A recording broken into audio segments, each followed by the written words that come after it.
even recently messing around with different synthetics and different conventional oils, I've kind of started to figure this whole thing out about what we call the absorption and rejection of heat by oil. So as your oil's going through the engine, how well does it absorb the heat off of, as it's going through? And then when it gets to a point where it can cool, how well does it reject that heat? And in an air-cooled Volkswagen or the Corvair, I got the Corvair too.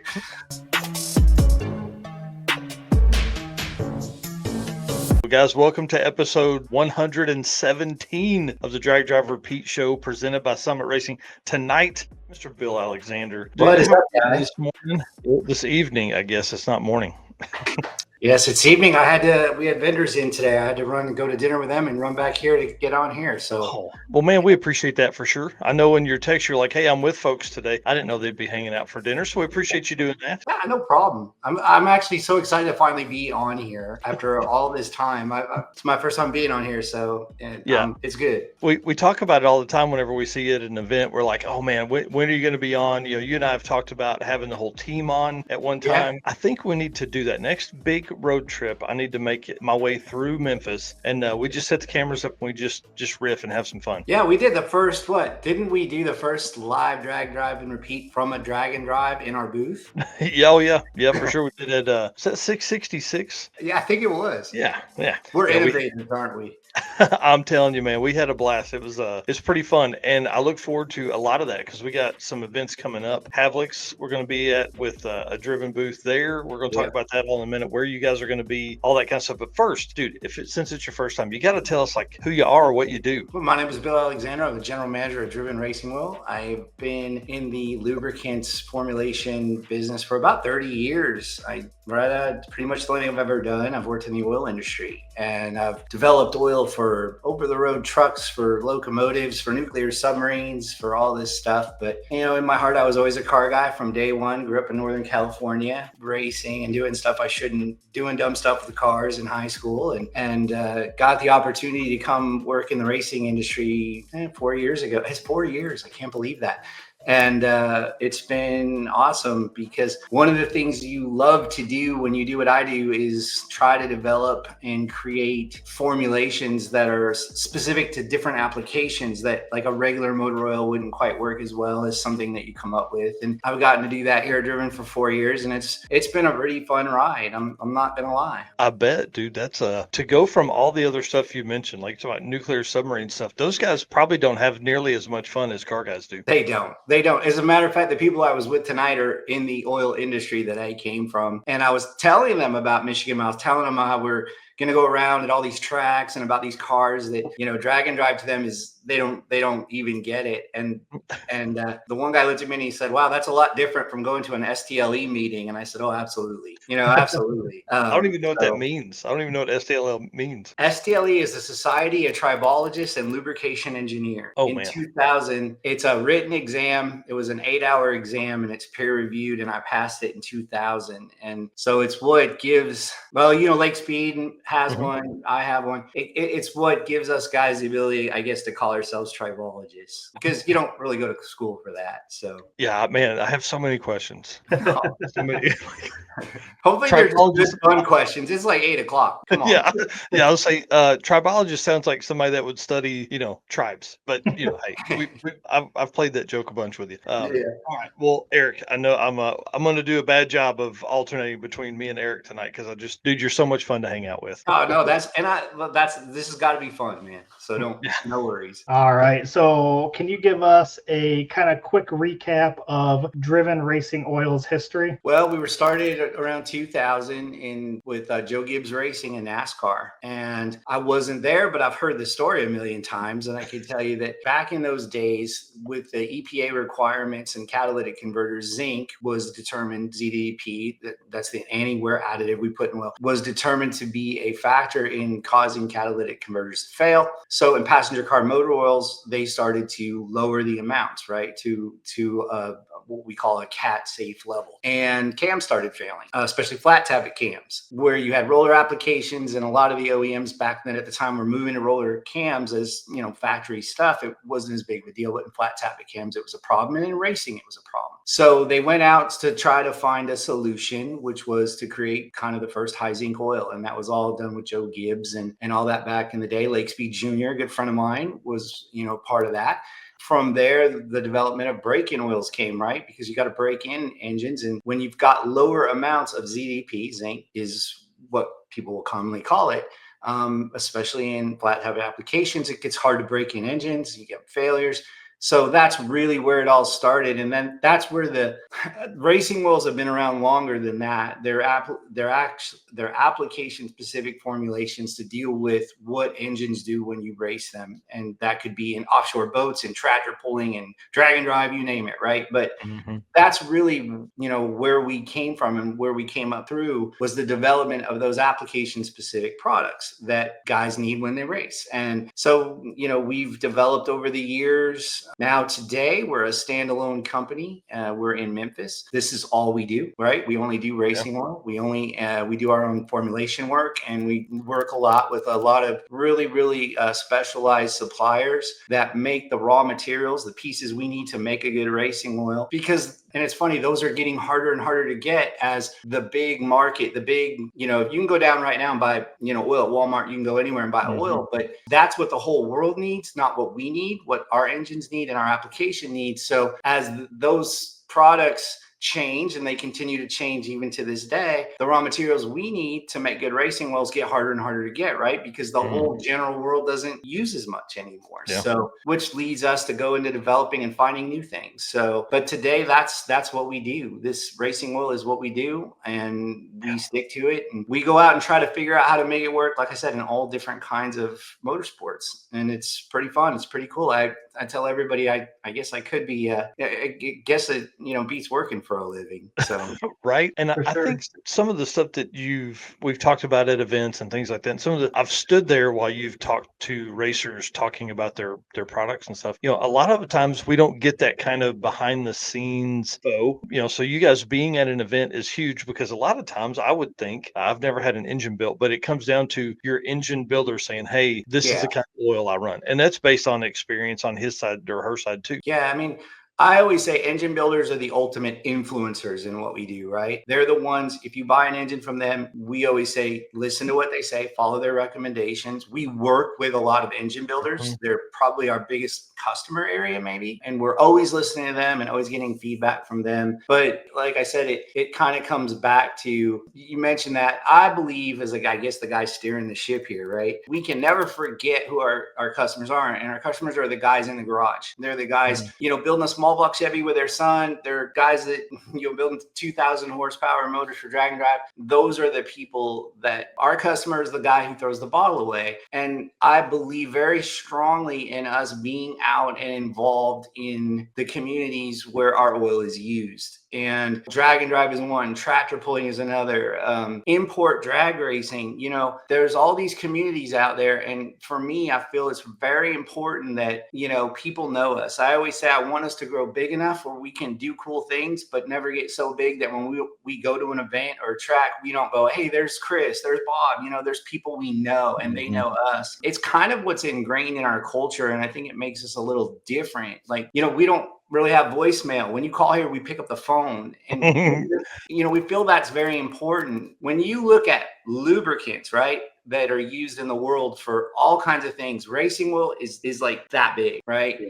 So we feel that we're in a niche market, and the best thing that we can do is keep ourselves available and involved with the people who use our products. Quite frankly, we need them, because you can formulate the greatest oil in the world on paper, but you've got to get it out in the application and test it and get feedback. And the only way you can do it is by having people and good relationships, where you could say, hey, I just mixed this stuff up. It's never been in an engine, but if you want to try it, and you'd be surprised how many people are like, yeah, give it to me. I want to see if there's an advantage. And the drag and drive community has been really good to us for that. And I'm very grateful for it. Well, and I was going to say that too, because the way we beat on engines It's probably some of the hardest that's out there because like with Michigan miles, you're going to drive 1,000 miles on the Yeah. street, alternating RPMs. Who knows what gas is going to go in it? Who knows what air it's going to breathe? And then on the other side of that, like you're also going to race it. You're Yeah, not just cruising that car around. You're going to put it to the test. You're going to run it to the RP. You're going to run it to the rev limiter at least every day or every other day. And Drag and trailer Drive burnout. is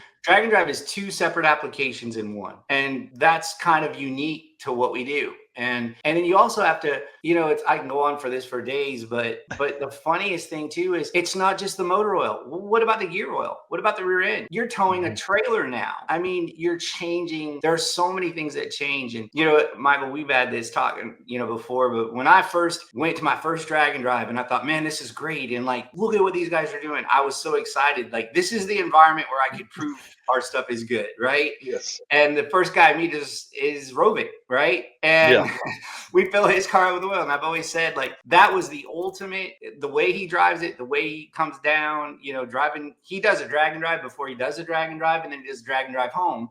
But that's always what I've really liked about it is if you can formulate something that can stand up to this, you've got a good product for, we have a lot of customers that just have hot rod, right? Mm-hmm. Small box Chevy, they go get ice cream with their wives on Sunday. They go to local car shows, but that car is just as important to them as, our guys that race in Drag and Drive. And it's interesting when they'll say, well, is this a good oil? Is this going to hold up? I have a flat tappet cam. And it's like, well, look what we could do with it. Mm-hmm. And in a Drag and Drive application, it's kind of like the ultimate testimonial, I think, so. Oh yeah. Yeah. And I want to talk about Team Driven here in a few minutes, but I'll let Eric ask some questions. So give us some fun stories from the industry, maybe some customers or builds, kind of stuff like that. Oh man, where do I start? I joke around and I say, man, first of all, I'm very lucky that as just an oil guy, I've gotten to meet some of my heroes, right? I got to go spend some time with Big Daddy Don Garlitz. And if I was Bill, the guy driving by, it would have been one thing, but he loves our oil, right? So he invited me and I got to do that. There's just so many. And, I'm working a lot with Steve Morris, and working with Steve Morris is just, oh man, sometimes I want to choke him. Sometimes but a lot of funny stories. I almost think one of the funniest stories I have from it was trying to meet Michael Nark. Oh Lord. If you remember, I was thinking about that the other day. I was like, I got to get us into Drag and Drive. I got to get us involved in Drag and Drive. And so I got to meet this Michael Nark's cat. I got to get on his thing or whatever. And I think it was Drag Week or something years ago. And I looked for him and we were texting each other. We kept missing each other. And then I'm walking out and all this in the door opens in the hotel and Michael Nark steps on the elevator. And I'm like, do you know who I am? You know what I mean? It was like kind of it was awesome. starstruck moment. I'm like, I want to get in, and everything. And it's been, of course, very good for us. But there's a lot of them. The people that do Drive and Drag, I'm not saying this because I'm on Drag, Drive and Repeat. It sounds like I am. But some of my favorite people and best friendships that I've made are in this community because it is different than the other stuff we do. There's no way, I guess, to even, describe it. There's just so many great characters. And, for us, we do, people always like, hey, I want to do Drag and Drive. And I'm like, you're talking to the wrong guy. I've never done one. You know what I mean? I'm in an air-conditioned van and I don't always even follow the route. I just go to the next hotel. Right. But so, I miss on some of that. But yeah, I think all of it is, there's just been a lot of really, really good times. I've seen a lot of weird stuff that I won't talk about in this and all that. But I just think you have a lot of really neat people that, man, what I love is when I go, what people bring now. You know what I mean? And what they do. And I don't know if a lot of people know this, but I'm an air-cooled Volkswagen junkie at heart. And the air-cooled community has jumped all over Drag and Drive, which I think is really kind of funny. Talk about the car that's the hardest to do this in. Yeah. I mean, if you've noticed, there's a lot of them now. A lot of those guys got into it. And Prescott Phillips was kind of a guy that I always kind of really, really admired. He wrote a book, How to Rebuild Your Volkswagen Engine. And then one day I'm there and there he is. I meet him. And so it's been pretty cool. There's been a lot of that, but I don't know. Funny stories, man. I don't think I have any that I can really air, but there's a lot of them. Yeah. Well, another cool moment was kind of during Six Summer, Lumberjack ended up getting some GP1. Oh yeah. And all of a sudden, like, I'm sure you guys saw a good increase from absolutely. that too, because and like you said, I mean, that wasn't, he was given that oil to put in by, I forget who gave it to him, but they're like, use this, it's Kevin gonna at help. KSR. Kevin at Yep. KSR, I think. Yep, Yeah, that's right. you know, the thing is, when I'm in a drag and drive, I'm actually working. Like, Right. you know, people, I'm like working. I very rarely get to see any passes made. I can hear it, you know, but I don't, you know, I'm working. And that, the Cletus thing and Lumberjack and all of that unfolded 30 feet away from me that week. Mhm. And I didn't know that any of it had happened until I got back. It was funny, like, you know, I'm tired. It was like Monday morning. I rolled in, you know, we just gotten back and I'm sitting there and I'm, what the heck is everybody blowing my phone up about? What is it? And then it was that. And next thing I know, it's like orders are coming in and the guys in the warehouse are running in. Well, you know, he pretty much cleaned us out in about 2 days. And it was That's really awesome. appreciated. But Cletus is a great guy. I like James a lot. Ty Braun, he's on Team Driven, you know, and he was on it for 2 years and didn't know he was on it. And then one day he came over and he's like, yeah, you know, he's talking. I'm like, and he said, I just bought some oil. And I'm like, why are you buying oil? You're on Team Driven. He's like, I am. I go for 2 years, you know. And he's like, well, give me some. And I'm like, okay. It was good. But yeah, that was pretty cool. And since then, Deechworks is a leading manufacturer of high-performance fuel system components. The DW product line includes fuel injectors, fuel pumps, pump modules, fuel rails, regulators, filters, lines, and fittings, plus surge tanks. All of these things engineered to support power levels ranging anywhere from 400 up to 2,200 and beyond horsepower. Since its founding, Deechworks has been committed to delivering quality, innovation, and precision to the automotive performance industry. Every DW product is built to maximize reliability, which you need for drag and drive, and efficiency, ensuring optimal fueling solutions for racers, tuners, and performance enthusiasts worldwide. With a focus on engineering excellence and industry-leading customer support, Deechworks continues to drive the future of high-performance fueling. And as you guys can see, for those watching on YouTube or Facebook, 10% discount code on their website. Again, use code DDR10. Get you a little bit of a discount when you're shopping over there on Deechworks. I've gone to the Freedom Factory a bunch of times for burnout stuff. We do a lot with the burnout guys and the Australians and all of them running around. And yeah, man, it's a fun time there if you ever get to go. Oh, yeah, that's one event that's on my list is a big burnout competition next year. Yeah, they're fun. Oh yeah. Who did you have? Where were we at when you had the 2 burnout guys with us? Was it 666? Yeah. That was Craig, and they came out and we got to know them and became friends with them, and they're out trying to promote Australian burnout. So they'll come for like 6 months and they'll go do different events. And he called up and he's like, hey, can we come along on, it must have been, I think it was 666. And I'm like, yeah, come with. And so they kind of followed us, and he put the car in the booth, and then they did the quarter-mile burnout, where they just basically did a burnout and stuff. And it was pretty fun. But like I said, that's what's funny. You talk about all this different types of racing. Burnout, I guess, is a type of racing. It's not really racing, but you're in a competition and totally different environment, right? Totally different setup, totally different needs on the oil. We learned a lot from working with those guys on stuff. And you know, they get a ton of fuel dilution. They use a lot of methanol, but yeah, that was really fun, and they're good guys to hang out with. Like I said, you got to go. I mean, the Australians are nuts. I'm just gonna say it. You know, like I can't keep up, but they're a good time, and they're good people. And I'm actually going to be going out there. Oh man, for the first time ever. Yeah, through all that, and Driven's been growing. You know, it's weird. We're kind of growing. I guess we're doing a pretty good job of getting out there, and we're going in Australia big time. We're booming in Australia, and they need us to come out and do some stuff. So I get to go out there. If you need anybody to go with you, Eric and I are here. I would rather you just ready to donate our time. Just go for me. I'd be good with it. Well, let's talk about that for a minute, because you stay busy, right? So you have your regular day job, general manager. You do all this stuff there. You're captain of the ship, but then you're also at events. If everybody else is going to go, I'm going to go too. Yeah. It's the way I see it. And like what's funny, the big story I think for us with Michigan Miles is one, Tom Bailey, let us be it. We're the title sponsor. And for me, like that was the coolest thing ever. Yeah. I was giddy about it. I'm like, look at us, we're a title sponsor. We're like Motion Raceworks, which we're not, but we wish we were. And it was really cool for us to be the title sponsor on it. And next, but we're still a pretty small company. I mean, you guys know everyone who works here, right?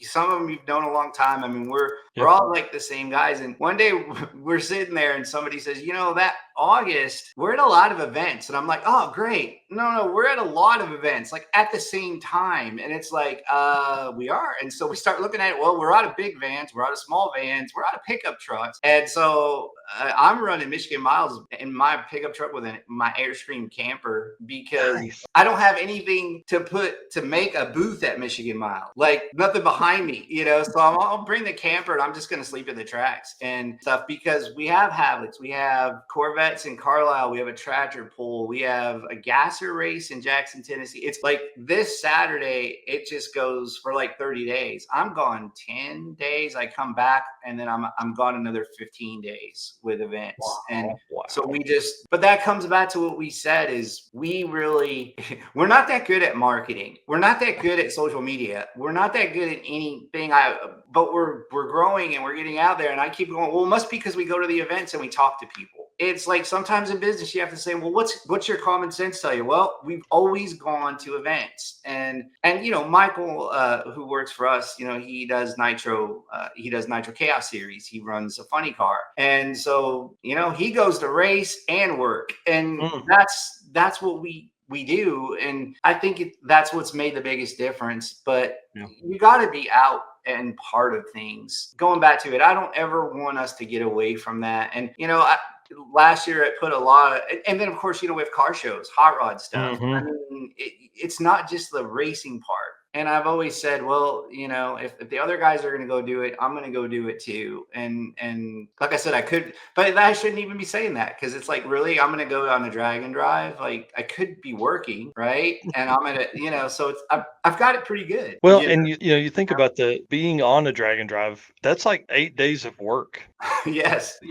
And it's hard work because it's everybody that's done one knows it's the pack, unpack, pack, unpack every day. So I can't wait to hear your experience of camping at the track. I love it. I like to camp at the track if I have a car that is capable of that, right? And I feel like you get a really good experience because you're there in the morning when everybody pulls in from the hotels. You're there late at night, 10 o'clock at night. It gets quiet. People are kind of hanging around. So at the circuit, we did the camp counselor deal, and I really feel like that's something that could work very well for drag and drive to kind of grow to that next level because people could add another drag and drive if they didn't spend money on hotels. Yeah, I'm excited about that for you. I'm doing this actually as a business case. I think that we could save a lot of money on hotels and make things easier. If this theory I'm doing proves out, we'll probably buy a couple for everybody to have one to go. Yeah. And that's because awesome. I mean, it does, even if you go to, we're going to Havlicks. I've not gone to that race. I really want to sometime, but I'll be on this one. The other guys are going to Havlicks, but it's, it's the same thing. Now there, when we go to a drag and drive, we have to set up the booth, tear down the booth, set up the booth, tear down the booth, go to a different track. And I don't want anyone to think I'm complaining because that is nowhere near as hard as actually doing the drag and drive, like actually being in it. We're no complaints.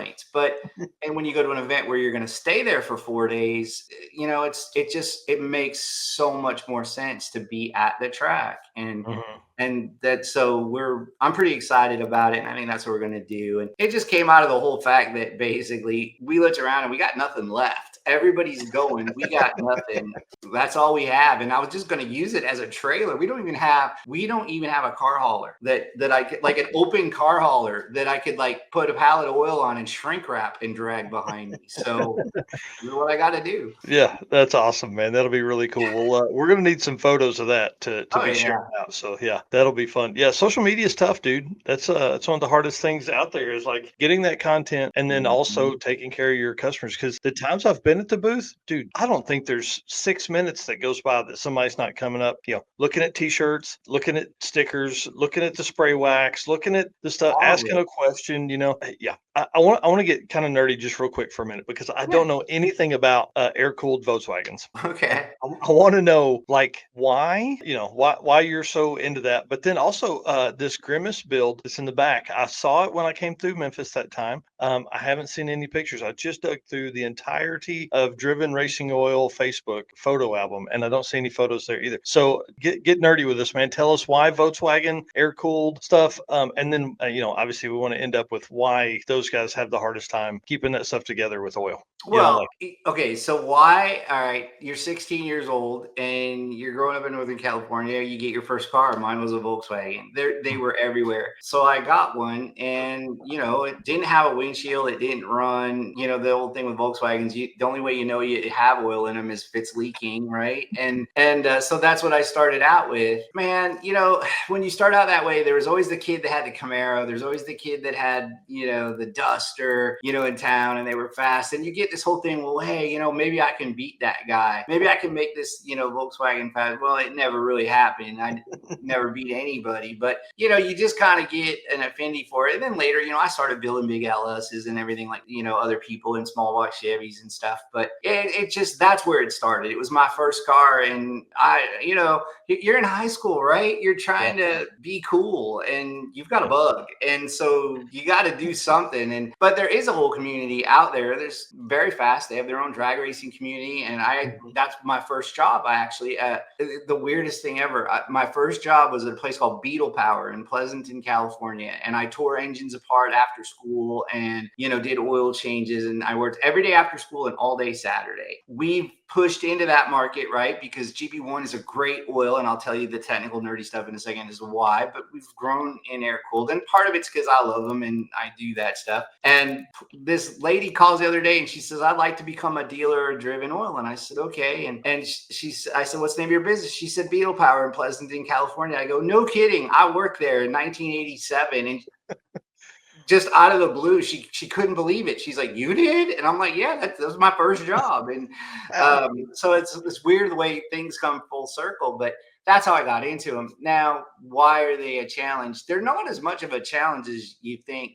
The real difference is they're air cooled, right? So they don't have a radiator. They're not using water to cool the cylinders. You're doing it with air. And they're actually technically oil cooled, right? Because the oil running through the engine comes out, goes through a cooler, an oil cooler, and comes back. So it's kind of a little bit different situation where you're using the oil as kind of a coolant and the air. There's always a big thing, any forum or any internet thing you get on, no, they're oil cooled. No, they're air cooled. Let's have this argument. Is it an engine or a motor? That's my favorite one.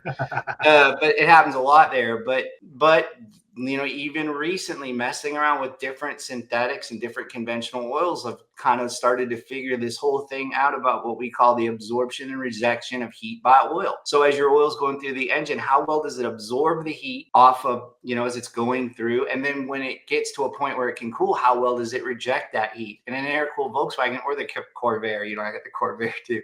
It's a great test. It's a great way to test because if I can show better heat absorption and rejection and I'm keeping an engine cooler, the same thing is happening in an LS. The same thing is happening in a big block Chevy. It's just harder to quantify when you're liquid cooled, right? So that's why. But they're all flat tappet cams. They don't have roller cams in Volkswagen, so you got to have high zinc. It's kind of all the great stuff that goes back to where we started, right? Which was those kind of oils. So interesting. Yeah. And thinking about the absorption and rejection part of it, I mean, that's obviously highly important there. So what kind of oil temps do those guys see versus oil temps like, a water cooled big block would see? 230, 240, right? Yeah. So a little more, I would think. I mean, Yeah. I mean, obviously they're going to run hotter.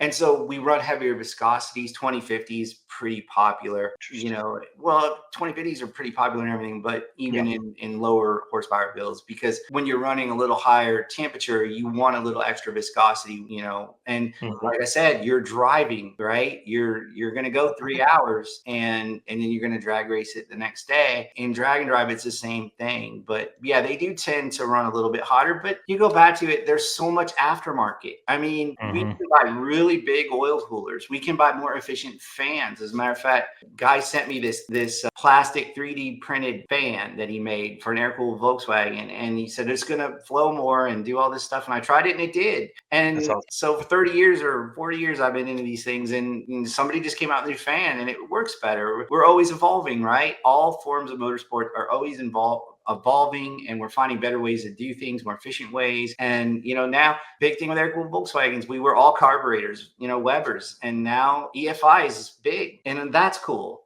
I always say the oil really doesn't know what engine it's in. It just knows Mhm. it has one job. And to some extent that's true. But yeah, it's neat. But hey, I mean, I'm an old guy. I'm building a 500 cubic inch oil Mhm. out there, and I can never drag and drive it because the only one else out there will be raw. I don't want to go after Rovic. He's Yeah. and his new motor is crazy. Bill It's Carvana on that awesome. motor. Yeah, and I'm not really that good at racing either, to tell you the truth. So, but Well, I like that's why I do video stuff, because I'm not very yeah, good yeah, at that's racing. why I do oil. But no, I love engines. I love all kinds of engines. Keith Turk just sold us a Harley Davidson. Gosh, I don't know. Oh, Keith, it's a Yeah, that's Harley no dealing Davidson. with Keith. What's it called? A V Rod. I don't. Oh, I'm not a nice. Harley Yeah. guy. And but it got flooded or something. But he said, oh, they developed the engine with Porsche, and I only bought it just to tear this thing apart and see what is it. Yes. And because it's I think it was it was underwater. Well, how much water? Oh, a couple feet. Well, then a couple feet or 6 feet. Then it was salt water, and I'm like, oh, this is just getting worse. We're just but we have to go down there and pick it up, which will be fun, going down to Keith's house. Oh, And yeah. but I love all engines. I don't really have. I'm not a Chevy guy. I'm not a Ford guy. I love old engines. I love them all, and it's Mhm. fun to see what people do with them and the way they make power with them. And now that I'm in this oil company, and I get to meet these people everyone is so knowledgeable. Like, Mhm. just go out, and these guys that you only saw on social media, you only saw on their TV show. Well, now you're talking to them, and I just, man, I shut my mouth and I just listen to learn, and it's just really a cool thing to see.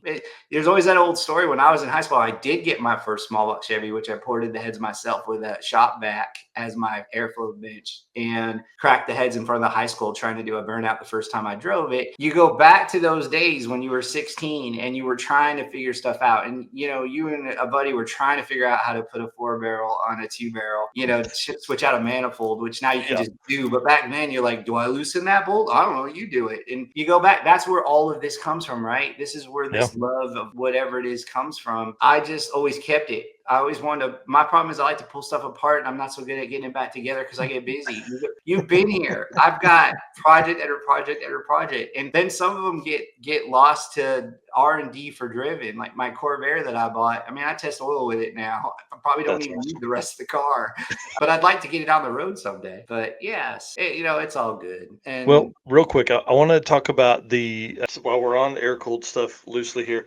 You hosted this huge gathering at Sick Week. yeah, Dude, it was so fun. How many? There were like 17 cars, 18 cars there, something like that. yeah. Whole group of people, man, that was pretty awesome. I enjoyed that a whole bunch. It was, and I didn't know a single one of those people really before. I didn't know a single one of those people before I got started going to drag and drive events. Wow. And you meet one, you meet another. Mhm. They have a drag and drive air cooled page that Ben Anderson runs, like Facebook group. Yep.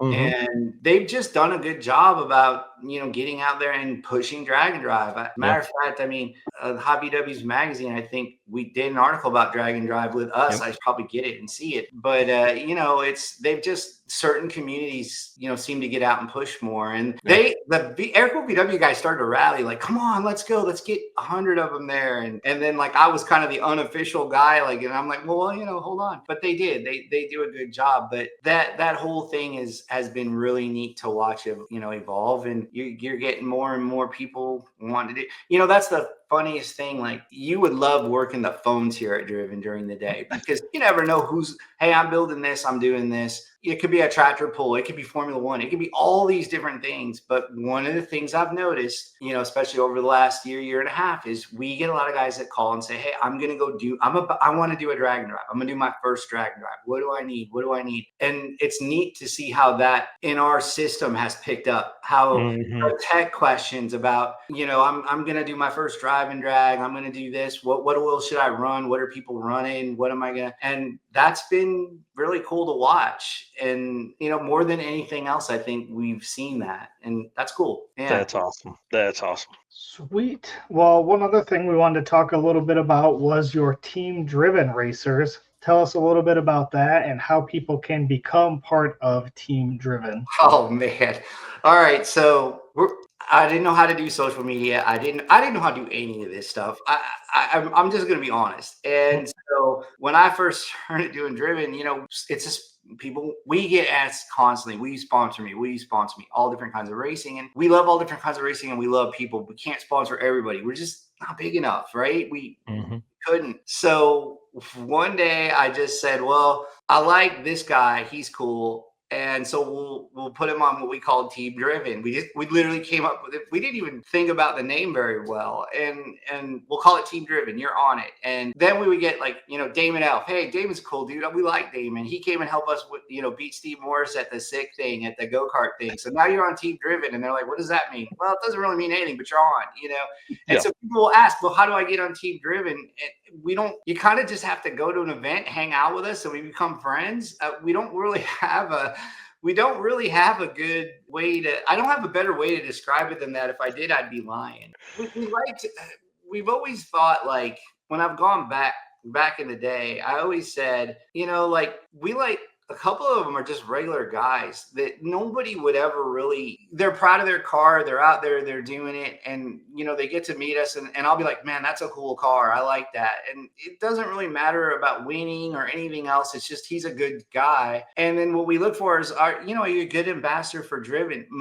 Most of the time, how it all started is a way for me to go out. I would get on social media and this guy's like, Driven's the best. I've been using it. I don't know who he is. We've never talked to him. He was promoting us way before we promoted him. He did more for us than we ever did. So we would start to pick him that way too. Like, there's this guy that, some guys that will always post about us. And then we'd be like, hey, you're on Team Driven. What does that mean? Well, we'll send you some oil, and that's worked well for us. And we don't have a lot of big names on there, but they're really important people. They're the ones that drag and drive is expensive. And, no, we don't give away. You don't get like a big check, like, the big check and everything. Hey, you're Team Driven. We don't have a big check. We don't even have one for us, but we'll give you some oil and, we'll try to help you out when we can. And it's been evolving and growing. But how do you get on it?